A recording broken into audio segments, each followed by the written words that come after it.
இப்படி ஒரு அமைதியான இடம் நம்ம மதுரையில் எங்கே இருக்குன்னு பார்க்குறீங்க. நம்ம திருப்பரங்குன்றம்ன்றாங்க. திருப்பரங்குன்றம் இப்போ நிறைய இஷ்யூ வந்துச்சு. ஆனாலும் திருப்பரங்குன்றம் நிறைய மக்களுக்கு வாழ்வாதாரமாக இருக்குது. முஸ்லீம், இந்து தவிர்த்து எல்லா பேருமே ஒன்றா இருக்கிற இடம் இங்கே தான் இருக்காங்க. நிறையா பேர் கட்சிக்காண்டி சில இதை கொண்டு வராங்க. நம்ம பேச வேணாம், விட்டுருவோம். ஆழ்துணை கிணறு ஆர்கியாலஜி டிபார்ட்மெண்ட்டார காப்பாற்றி வச்சுருக்காங்க. ஏன்னா ரொம்ப வருஷத்துக்கு முன்னாடியே இந்த கிணறு வந்துருச்சுன்றாங்க, பல வருஷம்னு. நிறைய பேர் திருப்பரங்குன்றத்தில் அன்னதானம் போட்டுக்கிட்டு இருந்தாங்க. நாங்கள் அப்படி கோவிலில் பார்ப்போம்னு சொல்லிட்டு போயாச்சு. இப்போ வந்து லாக் பண்ணி வச்சுருக்காங்க. நிறைய பேர் போய் அசுத்தம் பண்ணுறாங்க, ஸ்டோன்ஸ்லாம் உடைக்கிறாங்கன்னு சொல்லி. இப்போ பார்த்தீங்கன்னா இந்த குரங்குகள்லாம் இருக்குது. என்னடா செய்ய, போனோம்னா கடிக்குமான்னு பார்க்காதீங்க. நீங்கள் பார்த்துக்கு போனீங்கன்னா உங்களை ஒன்றும் செய்யாது, அமைதியாக விட்டுரும்.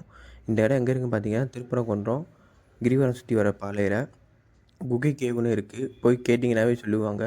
போனீங்கன்னா மஸ்ட்டு விசிட்டாக போயிட்டு வாங்க. நம்ம ஆர்கியாலஜி டிபார்ட்மெண்ட்டை சேவ் பண்ணி வச்சுருக்காங்க. நம்மளோட தொல்பொருளை நம்மளால காப்பாற்றி ஆகணும். சுத்தமாக வச்சுப்போம்.